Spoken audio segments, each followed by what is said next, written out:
Soy Emi Castel, osteópata y fundador de Soma y Alma. Desde hace años me acompaña una pregunta vital. ¿Cómo podemos crear espacios donde las distintas tradiciones curativas y profesiones de la salud se encuentren, se escuchen y se enriquezcan mutuamente al servicio de las personas? Vivimos un tiempo en el que cada vez más personas buscan enfoques integrativos, tradicionales y complementarios. Esto nos invita a asumir una responsabilidad profunda, cultivar formas de diálogo, cooperación y respeto entre saberes, sin perder identidad ni rigor. Por eso, en este espacio convoco a profesionales de distintas disciplinas a conversar, compartir experiencias y construir puentes que nos potencien. Te doy la bienvenida a ¿Qué nos une? Bueno, Ale, muchas gracias por estar acá en este ciclo de conversaciones de Soma y Alma que lo nombramos ¿Qué nos une? Que la intención es invitar diferentes profesionales y terapeutas y poder conversar como colegas de diferentes disciplinas sobre qué tenemos en común, qué nos une, cuál es nuestra filosofía, nuestros métodos, nuestra visión de salud, de disfunción, de asimetrías, de simetrías, de tensegridad. Empezar a conversar con la intención de crear una ecología de saberes y de unirnos en pos de que las personas que asisten a nuestras terapias puedan estar cada vez mejor y en pos de crecer como comunidad terapéutica. Entonces, primero agradecerte y preguntarte, Ale, ¿cómo es que llegaste a ser osteópata, terapeuta? ¿Cuál es tu recorrido? ¿Cómo empezó este camino? Bueno, gracias a ti y a vosotros. Un placer estar aquí y hablar con vosotros. Bueno, yo empecé hace muchísimos años. Yo siempre desde pequeño he hecho deporte a nivel profesional, en este caso judo y natación. Y claro, en esta época he tenido también algún problemillos, ¿no? Como siempre todos tenemos en el deporte. Y desde ahí he empezado a estudiar y a entender por qué me pasaban estos, por qué he tenido problemas un hombro, una rodilla, una cadera. Entonces empecé más a hacer universidad, entonces empecé como oficio y claro, y trabajando y estudiando como fisio, trabajaba también en gimnasio. Y he hecho todos los cursos también como preparador de atletismo y personal trainer. Y esto me ayudó mucho para entender la biomecánica humana. Desde ahí, una vez acabado la licenciatura en fisio, empecé a trabajar por una pequeña época en un hospital, pero claro, notaba que algo me faltaba. Y entonces, en uno de mis muchos problemas que he tenido, encontré un osteópata, un fisiosteópata, y que me ha hecho algunas terapias y dice, wow, esto fue impresionante. Y entonces he preguntado qué, dice, mira, hago osteopatía, hago esta escuela, y pues nada, he empezado a hacer la escuela de osteopatía. ¿En dónde? Empecé en Roma. En En Roma. Roma. Yo soy de Roma, he crecido ahí, entonces empecé de Roma en una escuela que era, uno de los profesores era Alain Bernard, que es un francés, uno de los primeros franceses que ha llegado en Italia y para difundir lo que era la osteopatía, porque muchos nosotros tenemos en Italia una osteopatía que deriva muchísimo de la parte de Francia y de Inglaterra, pero los franceses fueron los primeros. Era muy estructural, entonces he empezado con técnicas mucho estructurales, pero después he descubierto otra parte de la osteopatía que me encantó, que fue la parte craniosacral y la parte viscerales. Entonces desde ahí he empezado también a hacer cursos de Badal, de Jean-Pierre Badal. He empezado a hacer cursos también de Apledger para mejorar mi sensibilidad y entender de verdad qué es la osteopatía. Y pues nada, después he seguido, porque yo pienso que nunca, nuestro trabajo nunca acabaremos de aprender. Entonces, cada año yo sigo haciendo cursos, he hecho el curso también de medicina china, también de algo más sutil como técnicas más somatoemocionales, energética, y también me he dedicado muchos, he aprendido muchos en posturología clínica. He hecho un máster en Roma, a la Universidad Pública, porque en Italia el posturología clínica es un máster de universidad en diferentes universidades en Italia, yo lo he hecho en Roma, y he aprendido mucho testeo que he pedido integrarlo con los testeos de osteopatía. Entonces ahí después, nada, y sigo aprendiendo, sigo haciendo curso. Mira, la semana que viene voy a hacer otro curso en fin de semana porque siempre necesito aprender más para también darle más a mis pacientes y también darle más a mis estudiantes. Y vos recién nombraste que empezaste un camino en fisio, luego en osteopatía estructural y luego fuiste sensibilizando tu tacto. Y en un momento dijiste aprender lo que es la osteopatía de verdad. ¿Y qué es para vos la osteopatía? La osteopatía de verdad es ver el cuerpo en manera global. Entonces no puedo mirar solo la parte estructural, tengo que mirar también la parte emocional o somatoemocional y la parte también bioquímica. Pero esto he hecho también muchos cursos a nivel de nutriciones. ¿Por qué? Porque yo trabajo, por ejemplo, una disfunción que es somática, que es física, pero deriva de algo a nivel bioquímico, o sea, el paciente está comiendo mal, y mi deber es también aconsejarle o derivarle de alguien que pueda ayudarle en ese sentido. Y lo mismo a nivel emocional. Entonces, con la parte visceral y cráneo sacral, he podido aprender más también estos temas. O sea, como el triángulo de la salud, ¿no? Que se conoce mucho, que la parte estructural, emocional y viscerales tiene que estar siempre, trabajarlas juntas. Y también en tu recorrido como fisio, osteópata, posturólogo, me imagino que muchas personas asisten a vos y vos aplicás, depende de lo que necesita la persona, un tipo de terapia, ya sea más osteopática, más posturológica, más fisioterapéutica. Pero ¿cómo podrías explicar las diferencias para alguien que tal vez no tiene el conocimiento que tienes tú? ¿Qué las diferencia? Pues se tiende a separarlas o a enfrentarlas. Fisio o osteópata, posturólogo o osteópata. Y genera una mala información cuando todas son complementarias. ¿Cómo podrías explicarlo tú? Claro, yo lo que he hecho es juntarlas, ¿no? Por mi experiencia, intento juntar todo lo que he aprendido, lo que para mí puede ser lo mejor para mis pacientes. Yo siempre utilizo cuando encuentro un paciente, es la posturología clínica. ¿Esto por qué? Porque los testeo, me da una referencia para entender dónde está el origen del problema. La diferencia, sobre todo, en la posturología más con la fisioterapia o con la medicina tradicional, es que la posturología intenta buscar el origen del problema. Muchas veces puede ser lejos del problema que el paciente viene en mi consulta. Por ejemplo, un problema de rodilla puede ser que la rodilla es solo la parte final del problema, pero no es la causa original. Entonces puede ser que una causa original es una disfunción o, por ejemplo, un trauma que ha tenido muchos años antes y entonces ha cambiado totalmente su postura y la rodilla es la que ha sufrido más porque, por ejemplo, su peso se ha puesto más en la pierna derecha. Entonces yo siempre hago una analítica postural porque me dice de verdad con test neurofisiológicos y también con instrumentación como una plataforma baropodométrica, estabilométrica o posturográfica, que es lo más importante, para entender el origen del problema. Esto no significa que no tengo que trabajar donde el paciente tiene dolor. Pero si yo trabajo el origen del problema, sé que este dolor puede disminuir y puede ayudarme a trabajar también mejor en la zona donde tiene dolor, como puede ser por una rodilla.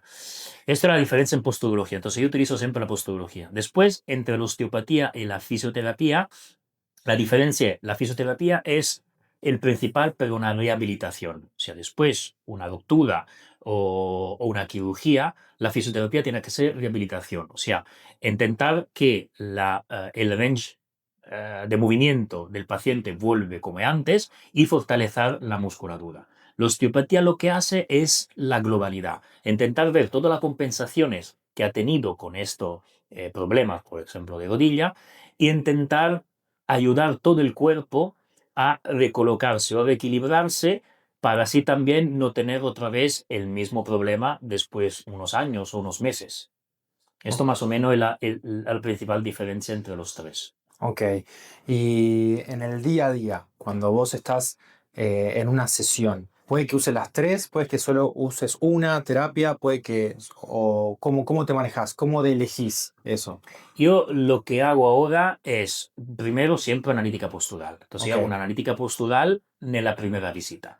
Después, en la misma sesión ya empiezo a trabajo mucho a nivel osteopático, ¿vale? No a nivel fisioterápico, porque muchas veces prefiero que la parte fisioterápica la hace que quieres trabajar, siguiendo trabajar como fisioterapeuta. Entonces, la parte de rehabilitación, yo lo que hago es poner más en equilibrio o intentar que el cuerpo puede mejorar solo, o sea, dar un empuje con técnicas osteopáticas para reequilibrarlo, y después le aconsejo el programa de fisio mejor que tiene que hacer. Ok. Y trabajo muchos con fisio para decirle, vale, intenta mejorar estos músculos, esto déficit que tienes el paciente, para que el fisio puede también tener una guía y una ayuda mejor de mi consejo.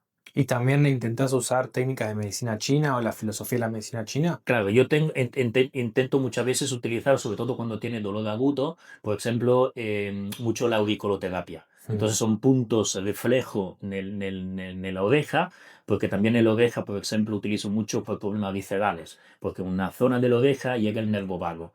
Entonces sabemos que el nervo vago es el responsable de toda la parte de la digestión y va en todos los órganos del cuerpo. Entonces, si tienes un problema al hígado, al estómago, de digestión, esto me ayuda a trabajar y también darle unas herramientas a casa que él puede seguir, por ejemplo, tocándose el punto que yo le he puesto una aguja o una bolita, por ejemplo, de metal o de plata, para que pueda estimular lo que hace es esto reflejo entre órgano, por ejemplo, el punto donde él va a tocarlo. Entonces puede mejorar el paciente también siguiendo en casa. Wow.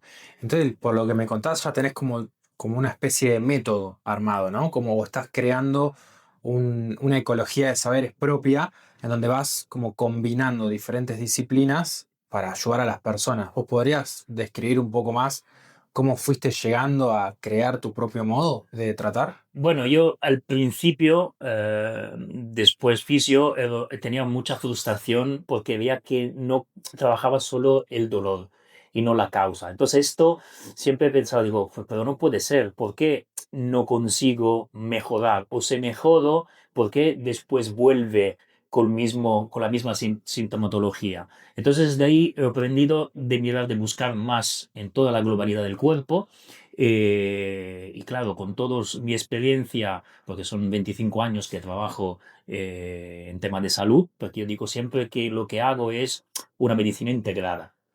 O sea, es una parte de osteopatía, posturología, herramientas de fisio, herramienta también de preparador de atletismo, que también me ha ayudado mucho a entender más la biomecánica y también el tipo de entrenamiento que el paciente puede seguir o no, o qué tipo de entrenamiento le ha causado un problema.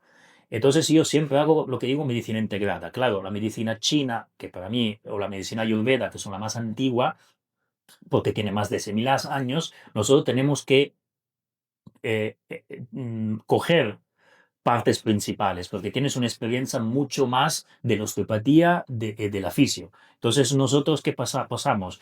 Integramos estas herramientas, porque para mí lo principal es ser siempre al servicio del paciente y también adaptarnos. Yo siempre digo, soy como un obrero, ¿vale? Que tiene muchas herramientas. Si tengo más herramientas, puedo utilizarlas según el problema que tengo. Si tengo solo un martillo, con martillo no puedo cambiar una bombilla.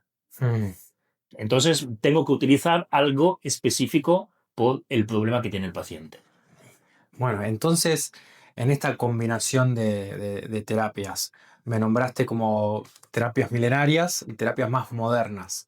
¿Y qué crees que une a todas las terapias? ¿Qué eje en común encontrás? Yo en común tengo siempre que tenemos que estar, digamos, el principal es el paciente. Nosotros tenemos que estar alrededor del paciente y adaptarnos a la exigencia del paciente. El paciente no es una parte estructural, solo una persona estructural que tiene un dolor a un hombro, por ejemplo. Es algo que tiene un dolor al hombro, pero también le afecta la parte emocional y la parte bioquímica. O al revés, la parte bioquímica emocional puede ser que ha creado un problema de tensión en un hombro.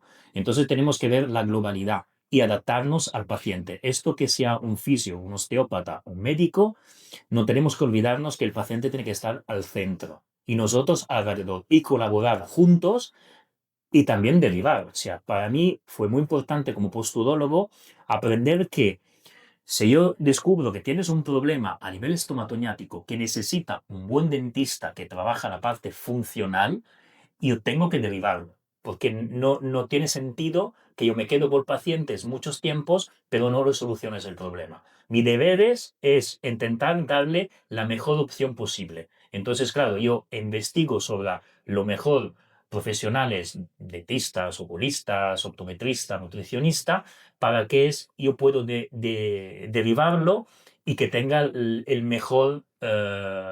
mejor solución posible. Y a nivel de oculomotor, a nivel de columna, ¿cómo ves la influencia tecnológica en las infancias, en las adolescencias o en las personas adultas? ¿Cómo te llegan esas personas en el consultorio? ¿Ves un aumento de estos 25 años con el aumento del uso de las tecnologías a nivel temprano, una modificación en el oculomotor o en la columna, en la postura? Te digo más, en el último 5 años, en la primera vista postural, que siempre yo voy a mirar los receptores principales, que son la parte visual, la parte vestibular, la parte estomatognática y la parte del apoyo podal. Bueno, lo que yo siempre ahora veo en se veo 10 niños, 7 tienes un problema a nivel oculomotorio, de convergencia ocular o de fobia. Entonces yo siempre tengo que colaborar muchísimo más con profesionales que hacen rehabilitación oculomotoria. ¿Esto por qué? Porque desde pequeños los niños empiezan ya a estar con un móvil, con un iPad o con juegos como PlayStation, Switch, bueno, son cosas que en mi época no utilizábamos mucho, pero ahora están así. Además, ahora en el cole han puesto en muchos coles también ordenadores. Entonces ya se ha perdido lo que es la distancia, la espacialidad. Y entonces van a tener muchísimos problemas. Y muchas veces me encuentro niños que tienen un diagnóstico, por ejemplo, de hiperactividad, y en realidad no tiene hiperactividad de verdad. En realidad tienes un problema a nivel oculomotorio y solo haciendo un poco de rehabilitación a nivel oculomotorio con el especialista y yo hacerlo un poco a nivel cráneo, cervicales, porque al final también tenemos que pensar que la conexión entre ojo y cervicales es muy potente. Tenemos un reflejo que ojo-ojido, que siempre, cada vez que movemos los ojos, siempre se conecta con movimiento de los suboccipitales. Entonces ahí va a crear también tensión cervicales. Y solo arreglando esto, los niños se concentran más, también al cole va mucho mejor y tienes una actitud mejores en todos los aspectos de la vida. Eh, Tenemos una tendencia como sociedad de oponernos, o sea, pararnos ontológicamente como opuestos, ¿no? Entonces, en esta era más tecnológica, a veces la tendencia es negar el uso de la tecnología, pero es casi un mito porque es imposible no usar. Entonces, ¿qué recomendás vos a los padres porque tal vez los padres no le dan un iPad, pero van al colegio o van a la casa de alguien y ya usan tecnología a nivel temprano? Entonces, ¿cuál sería una recomendación más ayornada a la realidad y no ideal de que no usen nada? ¿Cómo sería? Bueno, yo a los padres lo primero que le digo es intentar sobre todo que la noche, después de las 7 de la noche, de la tarde, no utilizan tecnología. ¿Esto por qué? Porque la noche nosotros tenemos que bajar el sistema simpático y levantar el parasimpático. También porque el parasimpático entre la noche permite de regenerar el tejido y todo. Entonces, ¿qué pasa? Que si subimos el cortisol, subimos adrenalina en esta hora y toda la tecnología hace subir esto, el niño se va a dormir en hiperexcitación, entonces en simpaticotonía. Y esto no permite recuperar lo que ha gastado en el día y sigue teniendo estrés. Por esto yo tengo muchísimos niños ya de 10, 11 años que tienen, por ejemplo, bruxismo. Mm. Y esto es bastante grave, porque si a 10 años ya empieza con bruxismo, imagínate cuando tendrás 20, 30, 40 años. Y no lo soluciona solo un byte, o una célula de descarga. Se tiene que ver la causa que provoca esta tensión tan fuerte. Entonces ahí yo les recomiendo siempre tecnología fuera desde las 7 8 de la noche. Intentar que antes de dormirse se relajan, leen un libro, hacen un juego muy relajante o hablan con los padres. O sea, algo que empieza a relajar el sistema simpático. ¿Hay una relación entre uso de tecnología, sistema oculomotor, columna y escoliosis, por ejemplo? La posturología me ayudó muchísimo a detectar un origen del problema. Muchos problemas de origen a nivel escoliótica que también han subido en los últimos años es seguro partos bastante difícil y complicado. Ok. A veces lo que pasa son compresión craneales. Tenéis que pensar que ya en el 1966, Viola Freeman ha hecho una investigación en Estados Unidos, en una clínica en California, con 1.200 niños. Y ya estos 1.200 niños con APGAR 10, ¿qué significa? APGAR 10 es que el niño sale bien, sale parto natural, todo perfecto, toda la evaluación fue 10. El 82% tenía disfunción y compresión craneal. De esto, niños con APGAR 10. Entonces, ¿qué pasa? Si tenemos una disfunción craneal, una compresión craneal y nadie hace una rehabilitación, tenemos que pensar que el parto puede ser el trauma más duro que tenemos en nuestra vida. Porque también no respiramos, si tenemos que respirar, tenemos que pasar por un canal bastante estrecho. ¿Qué pasa? Que necesito la rehabilitación. Y siempre digo, ¿cómo es que tú haces una maratona de 42 kilómetros? Al final necesitas trabajar la musculatura, porque tú estás con una musculatura muy tensa porque ha hecho un esfuerzo muy grande. Pues igual, si el niño trabaja, se notas cómo puede arreglar esta disfunción. Porque si yo tengo ya una ligera plagiocefalia, o sea, una torsión, por ejemplo, de la compresión craneal, lo que pasa es que tengo ya un temporal más adelantado del otro temporal. ¿Esto qué pasa? El temporal se junta con la mandíbula, entonces ya tengo una torsión de mandíbula. Entonces, ¿qué pasa? Deglutición y oclusión ya no es tan correcta. Y desde ahí, lo occipital está inclinado, entonces C1, C2, C3 tienes que adaptarse. Cuando son chiquititos, necesita experiencia para ver estas cosas. Pero claro, además que crece y sobre todo cuando empuja 10-15 centímetros a los 10, 11, 12, 13 años, claro, una pequeña desviación empieza a volverse una grande desviación.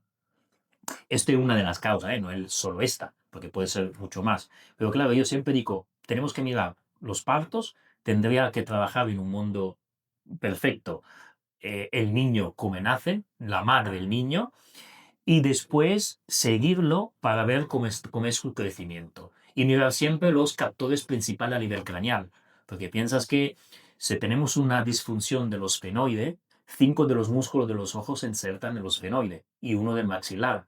Entonces, claro, si los huesos no son simétricos, también no tenemos una visión simétrica, también no tenemos una deglutición simétrica, también no tenemos el mismo sistema vestibular equilibrado porque 3 de los 4 captores principales de postología están a nivel craneal. Y muchas veces no estudiamos esto. O sea, en la universidad no se estudia mucho toda la parte craneal. Sabemos todos a nivel de hombro, pero muy poco a nivel de una zona que además es la más importante del cuerpo. Y un ejemplo, por ejemplo, si el bebé nace, pasan las semanas y no succiona bien la mama, ¿puede ser una presión craneal también? Puede ser una disfunción craneal, por ejemplo, a veces puede ser que ha tenido una compresión lateral, entonces el paladar es bastante estrecho y la lengua no puede funcionar de manera correcta. Ok. O también, yo siempre digo, el niño tiene reflejos. A veces estos reflejos te necesita estimularlo ya cuando nace. Pero esto que existen especialistas en algunos hospitales que ayuda al bebé a aprender la succión. Ok. Y la verdad que en muy poco tiempo el bebé ya aprende esto, porque tiene ya esto reflejo que tienen desde que naces. Y entonces sería solo guiarlo mejor y también ayudar a la madre a entender cómo puede ayudar a su bebé. Y en este caso puede ayudarlo muchísimo. Es verdad que en los últimos años otros problemas que hemos tenido a nivel de parto fue muchísima cesárea. La cesárea fue, eh, nació ¿por qué? Porque si tenemos un problema muy grave y el bebé se está muriendo o la mamá tiene un problema, claro, tiene que ser una cesárea de urgencia. Pero desde la urgencia hemos pasado a algo habitual. Porque se dicen que la mamá sufre menos, el bebé sufre menos, pues no es verdad, es una mentira muy grande porque uno, el bebé cuando nace la cesárea, en vez de nosotros nacemos con extensión craneal. Cuando va cesárea, siempre le cogen el cráneo y hace una flexión. Y entonces esa flexión contrae muchísimo los suboccipitales. Del nivel de la base del cráneo sale el nervo vago. Entonces, por esto, los bebés que nacen con cesáreas tienes, además de otros problemas, tienes más irritación, reflujo gastroesofageo, cólicos, hiperexcitabilidad, tendencia también a sufrir también en diferentes situaciones. Entonces, no significa que la cesárea no tienes que hacerla en algún sentido, pero no tienes que hacerla siempre. Pero además, el parto natural permite también de comprimir bien a nivel craneal y después relajarlo, que es muy importante para el líquido cefaloraquidiano. Y además, pasar el canal de la mamá sirve para coger la materia del ser humano. Y esto sirve para que ya el bebé empieza a construir su defensa inmunológica también a nivel intestinal. Y además, claro, con la succión de la mamá por la leche, también hay otras cosas que yo veo que muchos niños, muchas veces la mamá frustrada y cansada y no tiene ningún ayuda a nivel médico, claro, deja de dar la leche al niño, que además la leche del niño es la mejor por estos niños y también por la bacteria que sigue dándole de la mamá. Entonces el niño empieza a tener una leche que es imposible de sustituir con la leche materna. Y entonces también empiezas, muchos son derivados de la leche de la vaca, que la leche de la vaca tienes una caseína de tipo 1 que no es digerible por el niño, y empiezan a tener más cólicos, más reflujos y todos los problemas que muchas madres me traen en mi consulta.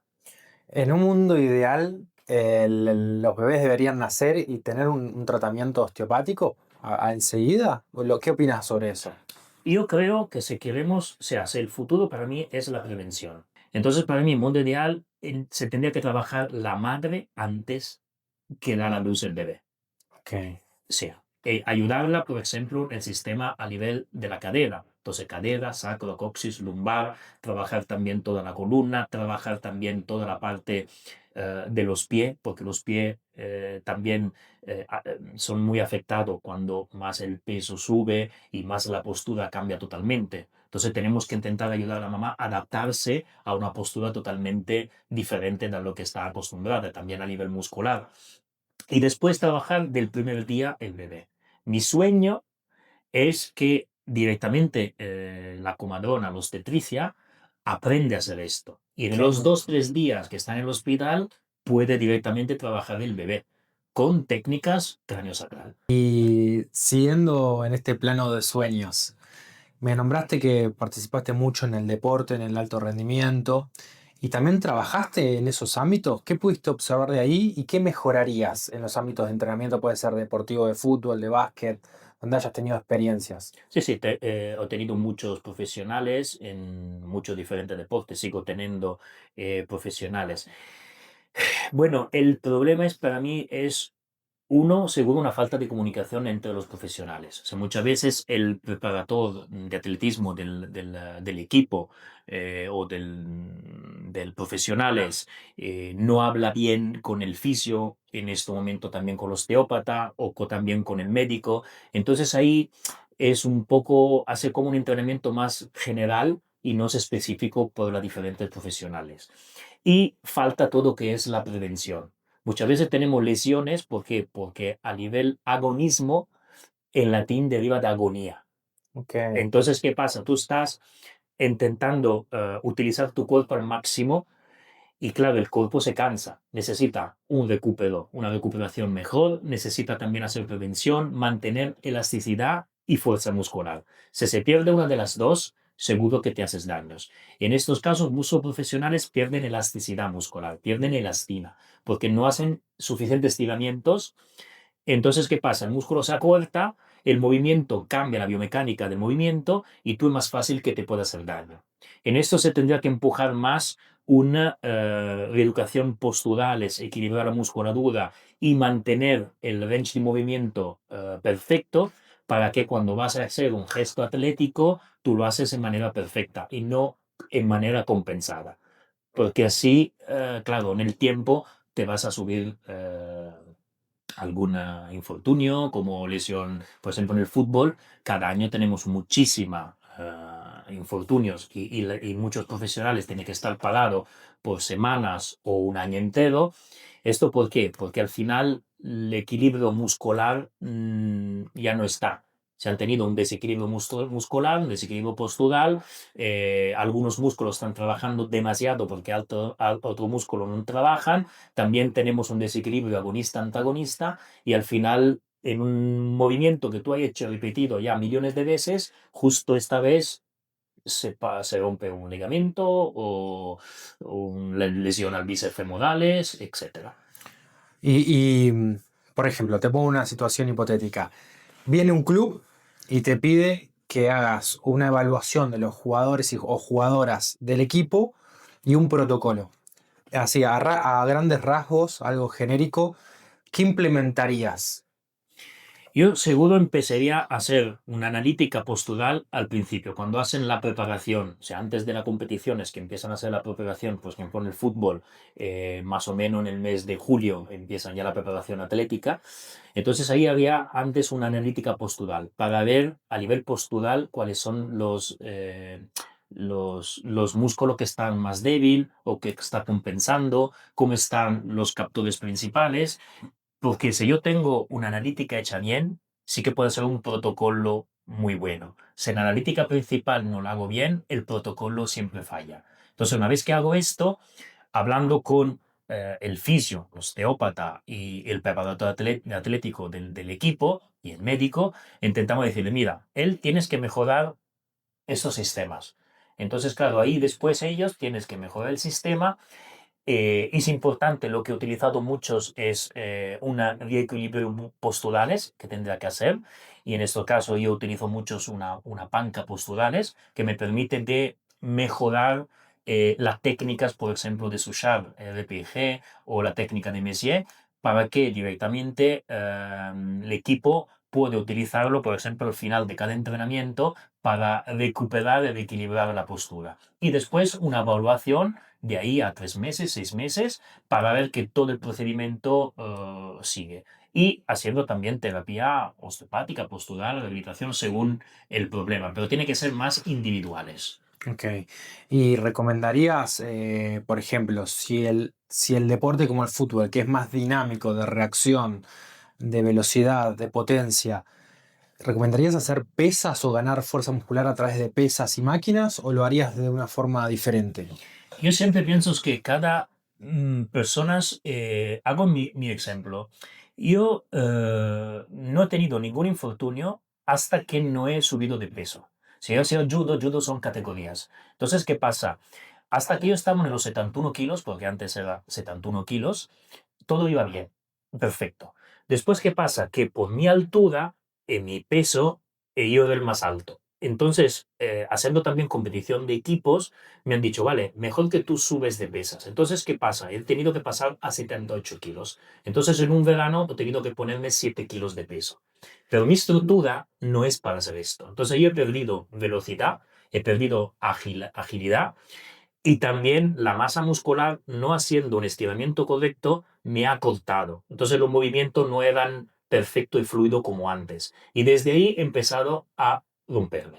He hecho muchos estudios en esto y he visto que muchos profesionales futbolistas que han subido de peso, en Italia por ejemplo Del Piero, o por ejemplo Ronaldo el brasileño, que han hecho, ya tenía una masa muscular bastante buena, muy buena, muy buena, pero tenía mucha elasticidad. Al subir de peso, hacer muchas pesas y además con máquinas, ¿qué ha hecho? Le ha hecho perder la velocidad, la agilidad y la elasticidad y el range de movimiento. Y esto, haciendo movimiento muy rápido en algo profesional, es más fácil que tú te destrozas. Mm. Y pero no entiendo por qué, porque muchos equipos utilizan máquinas fijas. Y esto yo no lo haría nunca en deporte de movimiento, nunca. ¿Por qué? Porque la máquina fijas, tú tienes que seguir el movimiento de la máquina, pero nosotros hacemos todo diferente, entonces ya cambia la biomecánica del movimiento. Tenemos que adaptarnos. Y además, en vez de utilizar los músculos profundos, o sea, los músculos estabilizadores, estos se van a volver más débiles porque no se utilizan, porque el movimiento ya lo hace la máquina, sea que es de la parte superior o de la parte inferior. Y esto hace que tú haces una musculatura externa muy potente, pero la musculatura profunda se pone más débil. Y desde ahí puede tener muchos problemas. Ok, ok. Entonces, ¿Sería un cambio integral de hábitos o de método de entrenamiento, de diagnóstico, de tratamiento? Bueno, a veces es volver atrás. Ok, O sea, antes se hacía más entrenamiento funcional. Funcional es que yo tengo que mejorar mi función y mi fuerza en todo el range de movimiento.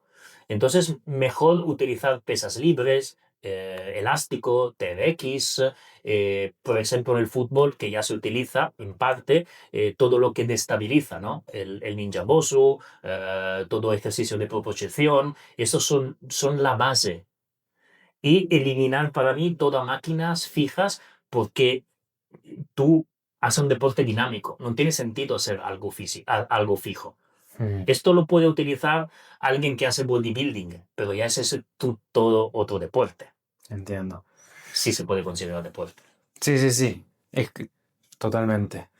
Bueno, Ale, y como última pregunta, ¿no? Hemos recorrido temas pediátricos, de deporte, ¿y cómo te encontrás en este momento en la parte de docencia? ¿Qué estás haciendo? ¿Qué te gusta enseñar? ¿Cuál es tu recorrido?